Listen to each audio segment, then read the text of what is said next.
The day my mother left me at my own graduation party. She was smiling. That's the part I keep coming back to. Not the words she said, not the way she turned her back, not even the sound of the door closing behind her. It's the smile. Bright and practiced, like she'd been rehearsing it all morning. Like she knew exactly what she was doing and had already decided it wasn't worth feeling bad about. I was 22. It was May. The magnolias in front of the community center had just bloomed, and my aunt had tied white balloons to the mailbox because that's what our family did for celebrations. Balloons on the mailbox, sheet cake from the grocery store, folding tables with plastic tablecloths. Nothing fancy, but it was mine. I'd worked 3 part-time jobs through 4 years of college to get to that day, and I was proud of it in a way I'd never been proud of anything. My mother arrived 40 minutes late with him.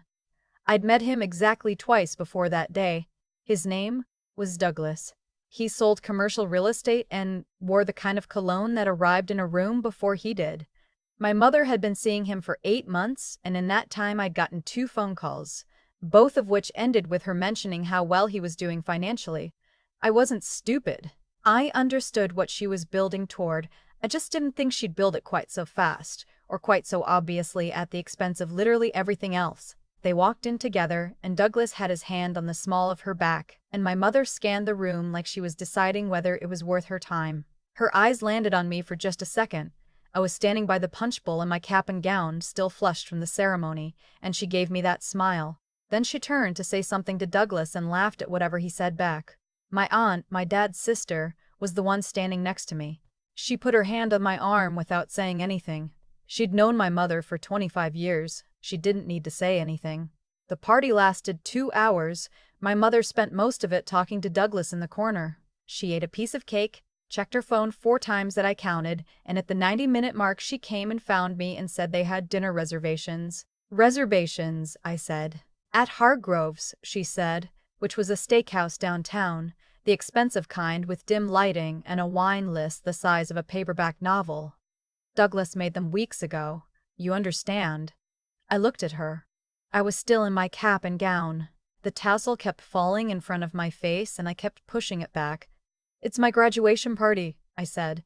And I was here, she said. I came. I saw you walk across the stage, didn't I? She hadn't actually.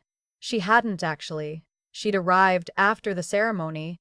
But I didn't say that. I just stood there while she kissed me on the cheek. Another practice motion, the kiss that means the conversation is over, and then she and Douglas walked out the door together, and I watched through the window as he opened the passenger side for her, and she got in, and they drove away.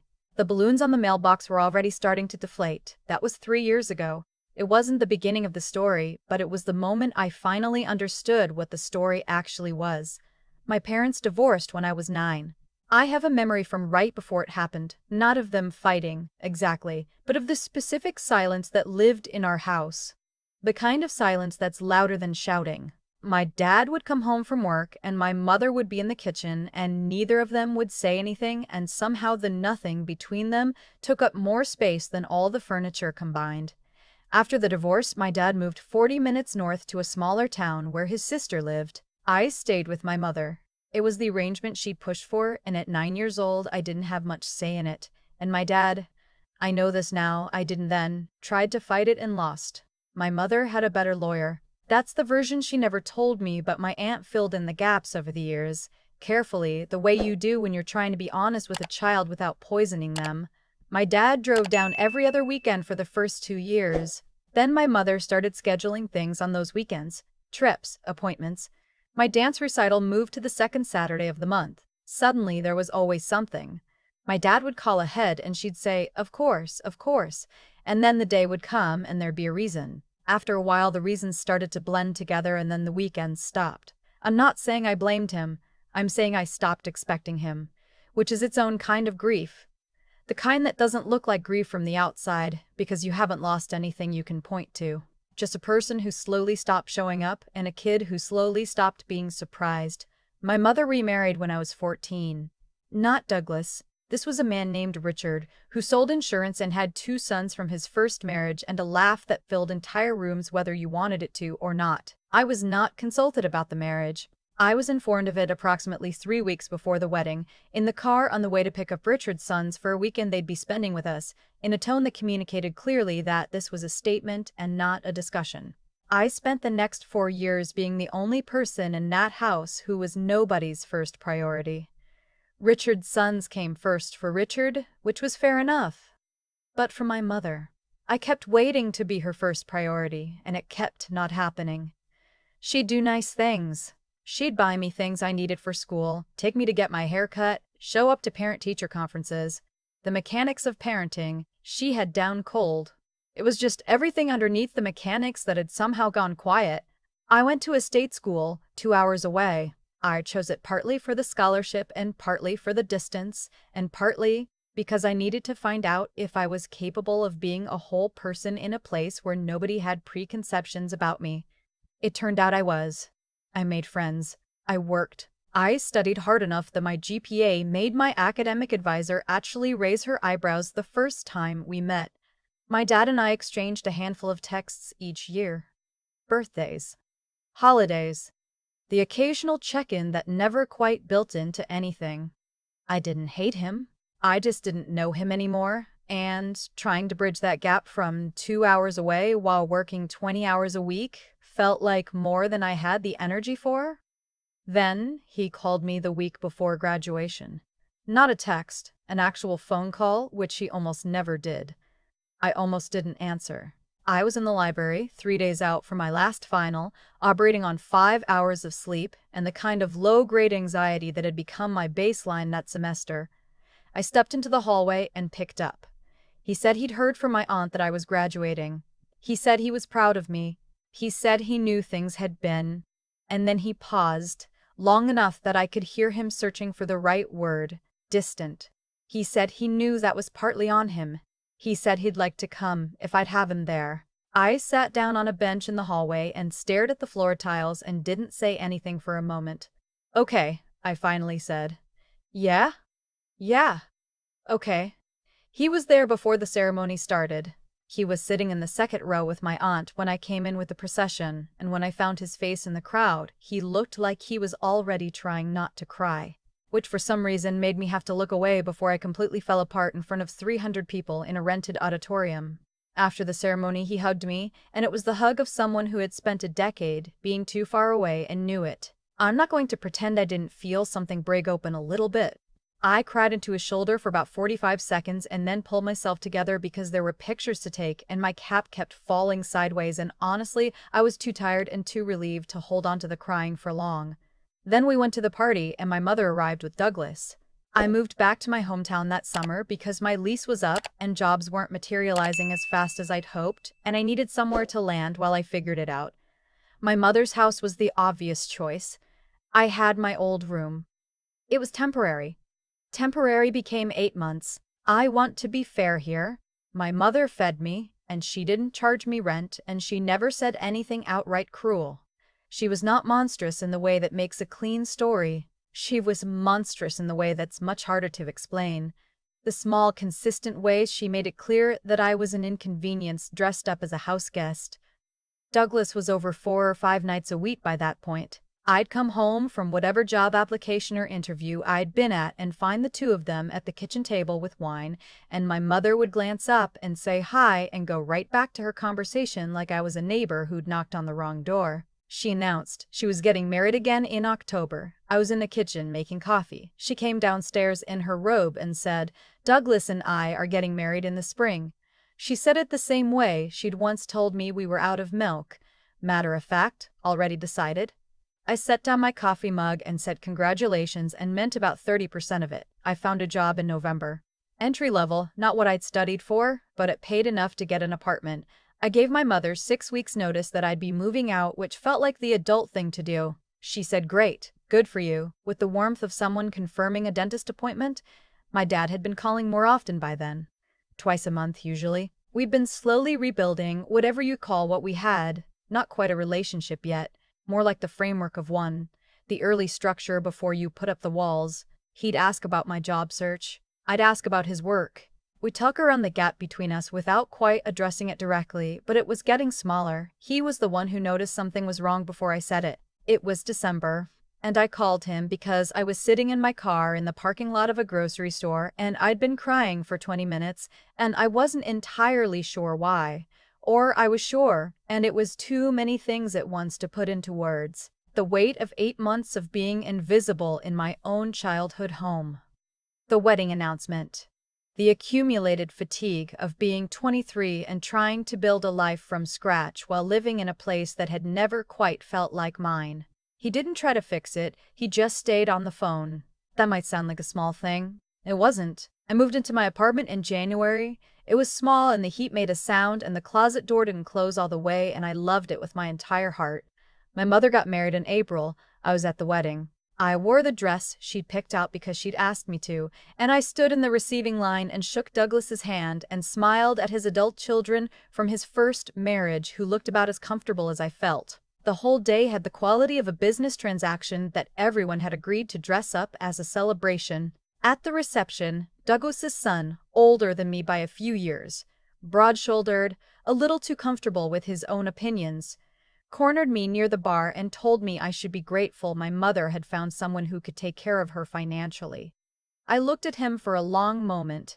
I said, my mother had a job and had been taking care of herself just fine. He looked like he wasn't used to being responded to directly and didn't quite know what to do with it. I left early. I told my mother I'd work in the morning, which was true, and she was deep in a conversation with Douglas's mother and barely registered that I was saying goodbye. I drove home and changed into sweatpants and called my dad and he picked up on the second ring. The next year was the year things started to actually shift. My dad and I found a rhythm. We talked every week, sometimes more. He came down to visit twice and I drove up to see him once. And those visits were the first time I was in his space, seeing his life, his apartment, his routine, the diner down the street where he ate breakfast on Saturday mornings. And it was strange and a little sad and also just really good. He was different than I'd imagined him, which makes sense because the person I'd imagined was the frozen image of a man I'd last known when I was 9. This version was quieter, more careful. He apologized once, plainly, without excuses or qualifications. He said he should have fought harder. He said he was sorry. I'm not sure I'd processed everything enough to fully accept it yet, but I said I heard him, and I did. My mother and Douglas settled into their life. Douglas's business was apparently doing well. They traveled. She posted pictures on social media of restaurants and hotel rooms and Douglas in sunglasses standing in front of something scenic. She looked happy in a way that mostly read as expensive. We talked once or twice a month. The conversations were the kind that cover all the surface area and none of the interior. Then Douglas's business started having problems. I heard about this secondhand from my aunt who had more contact with my mother than I did. Something about a commercial real estate deal that had gone badly, investors who were unhappy, a lawsuit. I didn't follow the details closely. It wasn't my business.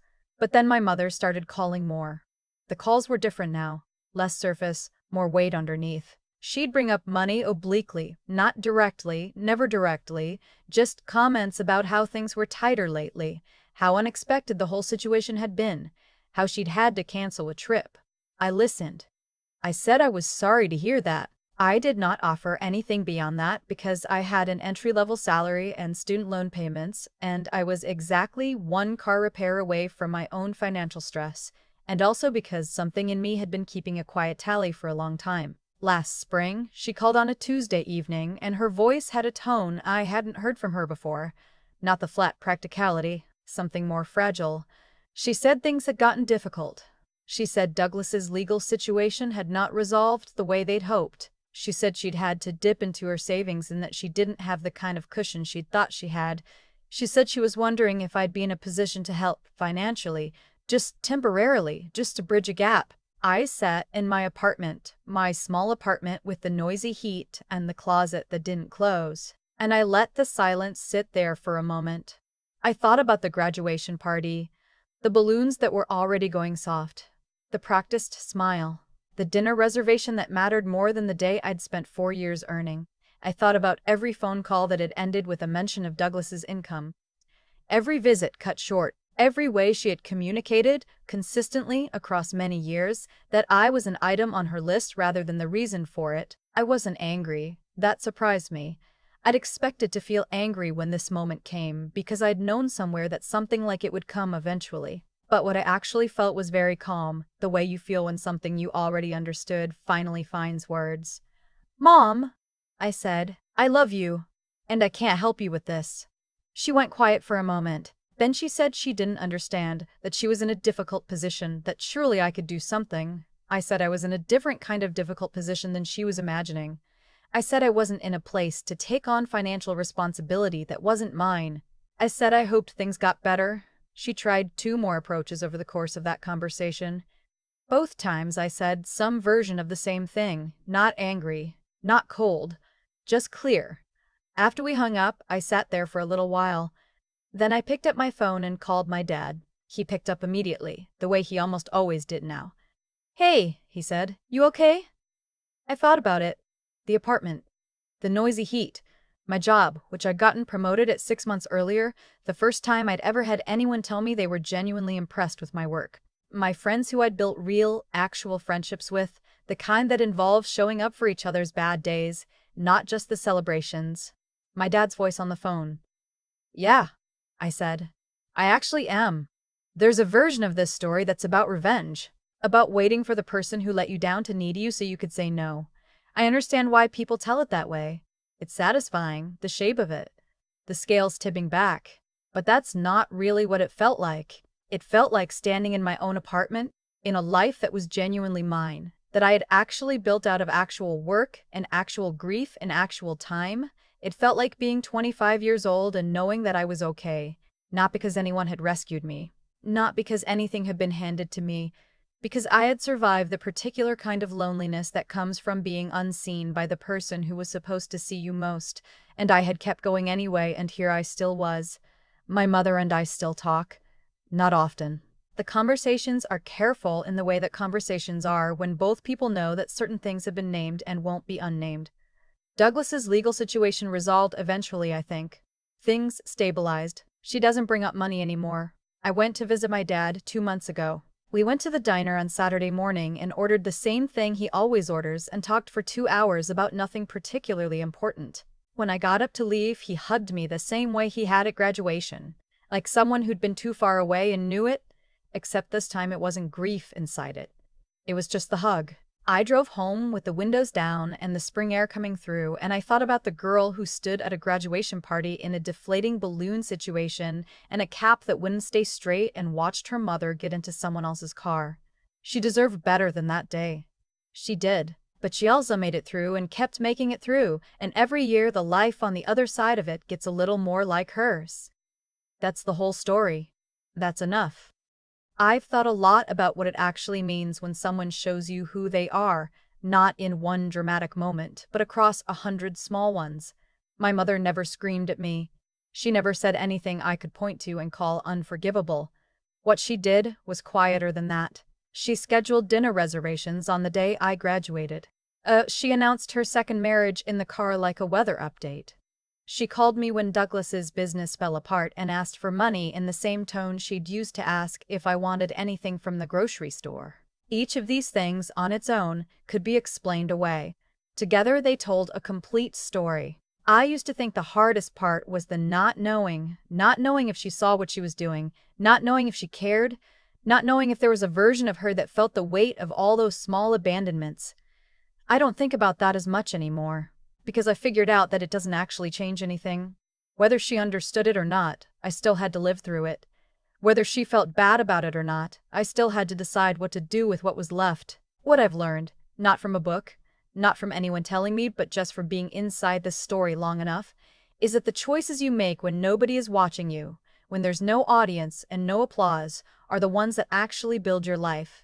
My dad showing up to graduation when he didn't have to. My aunt standing next to me without saying a word because she knew words weren't what I needed. Me, sitting in a parking lot in December crying into my steering wheel, and then getting up the next day and going back to work anyway. None of that was heroic. It was just what you do when you decide that your life is worth building. The call from my mother last spring didn't feel like victory. I want to be honest about that. There was no satisfaction in saying no. I just knew that saying yes would have been a lie, a way of pretending that the years of being an afterthought hadn't happened. that I owed a debt I'd never actually taken on. Integrity, I think, is knowing the difference between what you genuinely owe someone and what you're being asked to carry because it's convenient for them. I had fed myself on borrowed time and a tight budget and sheer stubbornness, and I was not in a position, emotionally or financially, to absorb someone else's consequences. The resilience part nobody tells you about is that it's not a feeling. It's not waking up one day and feeling strong. It's waking up tired and doing the thing anyway. It's building something slowly, imperfectly, from whatever materials are available. My apartment with the noisy heat was mine. My promoted job title was mine. My dad's voice on the phone every week, that was mine too, rebuilt from almost nothing through patience and honesty and time. I am not who I would have been if any of this had gone differently. I don't know if that's a loss or a gift. Probably both. But I know that the girl at the graduation party watching the car pull away with the deflating balloons and the crooked cap, she made it. Not because anyone rescued her. Because she kept showing up for herself, one ordinary day at a time, until the life on the other side became real. That's the only kind of freedom that lasts.